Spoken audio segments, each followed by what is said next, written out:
what's up, guys? My name is Zach, and today I am driving a 2020 Ford Mustang GT. Up front is a 5.0-liter V8 that has been Procharged, and down below is a 10-speed automatic transmission. Now, I am super excited to be driving this Ford Mustang because, well, it's Procharged. It should be making around 650-ish horsepower. It's kind of a crazy car. It was built as a show car, and so I'm very excited to share this unique 5-liter supercharged Mustang with you here today. But if you would like to submit your own vehicle and have it reviewed here on the channel, you can head on over to my website, zackpradel.com/submit. It's a quick and easy submission form. It takes under a minute to fill out, and I come out to you. And if you'd like to see all my videos weeks or sometimes months in advance, you can head on over to my Patreon for only $5 a month. Last but not least, huge thank you to Toyota of Naperville for letting me borrow this Mustang for today's video.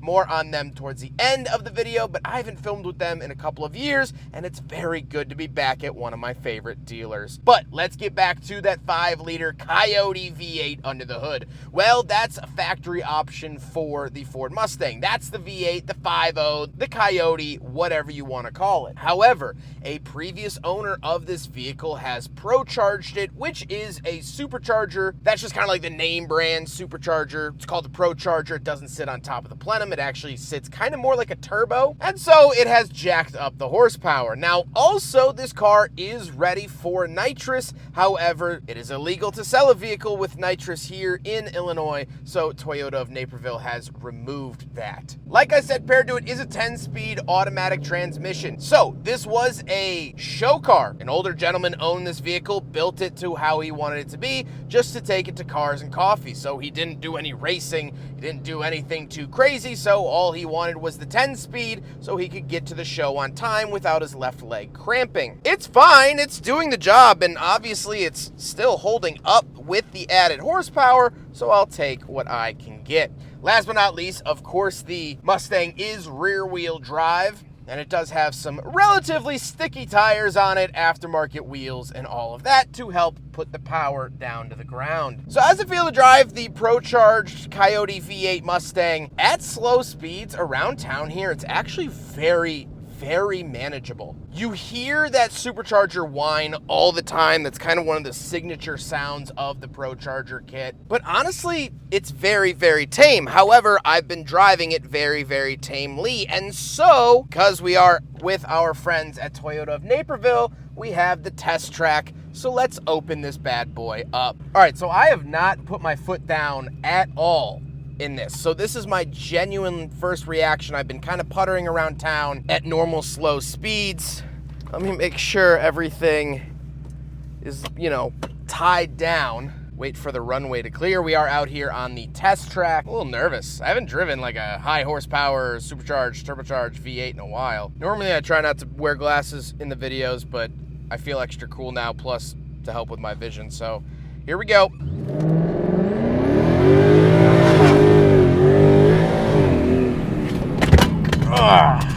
Ow. Okay, so I know what they meant by show car. This thing doesn't stop. That was terrifying. This does not have upgraded brakes. So all that power under the hood and the factory GT brakes are not very happy about it. All right. Good to know.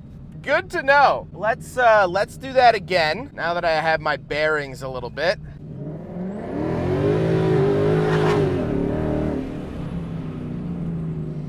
I will say, as the sprinklers come on, we almost got hit.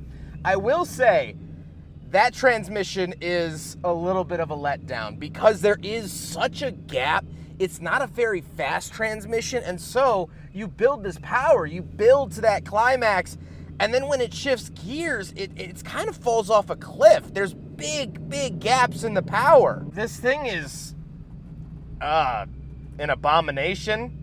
I guess you could say. With that stuff out of the way, let's talk about the interior. We'll breeze through it quickly because it's more about that engine, but we do have a digital gauge cluster in front of us. I really like this setup. I think it's clean, easy, and simple to read. On the steering wheel on the left, we have our volume skip track, as well as our adaptive cruise options. And off to the right, we have our selectors for the gauge cluster screen, as well as phone settings and our My Mode, which you can customize to be what you want it to be. Off to the left, we do have a climate vent, as well as the headlight switch and gauge dimmer switch. And moving on to the door, we have 3 levels of memory seats, lock and unlock, power mirrors, and power windows. Moving into the center, we get 2 climate vents. The furthest left climate vent has been replaced by a boost gauge. And then we have the standard sync system with the backup camera, volume, and tune knobs. And then our climate controls, we do get dual zone climate, as well as heated and cooled seats, not ventilated seats, actual cooled seats. Engine start stop button, hazard switch, traction control off, our steering mode for sport, comfort, and normal steering, drive mode, USB-A, the shifter in the center, and cup holders. So we'll do a quick big friggin' bottle test, and it actually happily passes. So very, very nice to see that. With all that power, you can also carry all that water. Then we do get a center console with another USB-A and the seats. These are the factory seats. They are finished in red, which is a nice little touch. Kind of brightens up the interior a little bit. And of course, we do have red seats in the back as well. So let's go do a quick review of that. In the back of the 2020 Mustang, Procharged or not, this is not a very good place to be. My head's hitting the ceiling. I don't think I'd have any shot of my knees fitting with the seat actually back in its place. This is not where I want to be. Where I want to be is using that supercharger from the driver's seat. So I'm going to get back to that in a second. We'll take a quick look at the trunk for those freaks out there that are curious, and then we'll talk about the looks. Right around the back of the Mustang GT, double click it here on the key fob and lift it up. And there you go. You do get some extra floor mats. We'll save that for the next owner. And looky-loo here. I wonder what this could hold. Speculate as much as you want. But there we go. That is the trunk. Oh, okay. Can't really access whatever's down there. You'll have to tell me. I can't even see what's down there. Can't access it because the nitrous bottle holder is bolted down. Oops, did I say that out loud? The mysterious holder. Ooh. Now we gotta talk about the looks, and I, of course, love the look of this. Not only do I think the 2020 Mustang was a good-looking vehicle, but I like the cowl hood. I like bigger wheels and tires. I like the stance of it. Overall, this is a mean-looking automobile. So I like it. I like the way that it looks, but let's get on to my final thoughts. What do I think driving the 5-liter Coyote supercharged V8? Well, like I said, honestly, that transmission is its biggest letdown. Let's do it again.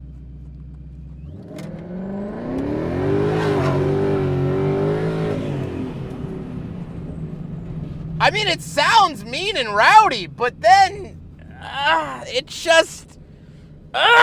this car has so much potential to be so good. It's so crazy, but it's not. This 10-speed was never meant to handle all of this. This 10-speed was never meant to shift and do the things that this engine and supercharger are asking of it. I can't even imagine this on nitrous. I mean, just why? It's baffling my brain. It's very fun to drive. Like, don't get it twisted. Like, I'm not jaded of, V8 superchargers aren't good enough for me anymore because I drove a Rolls Royce once. No, this is incredibly fun to drive, incredibly thrilling, but it's also like, you know it can be better. Like, have you ever ordered a burger and forgot to add cheese, and then you're sitting there the whole dinner just thinking, man, this could have been so much better? For like not much more. Like, it's not like the manual was like a harder option to find or a more expensive option. At least let's see if it'll do a donut. Oh yeah. Oh yeah, it'll do a donut.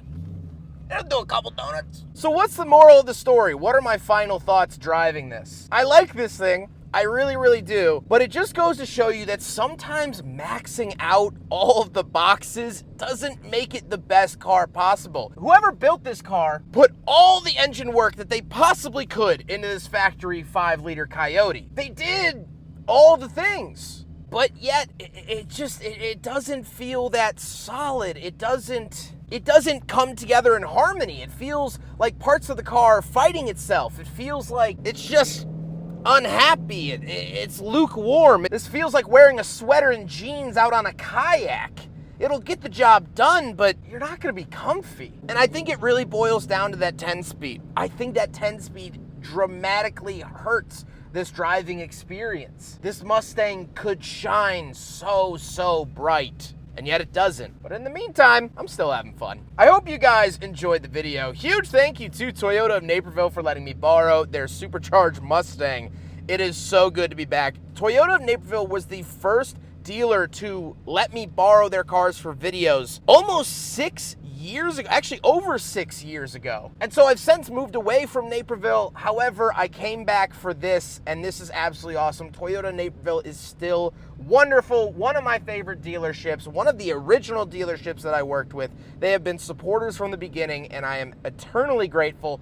Please go check them out with the link down in the description below. But I hope you guys enjoyed the video. Don't forget to rate the video, comment on the video, subscribe if you really liked it, and we'll do one more good pull here.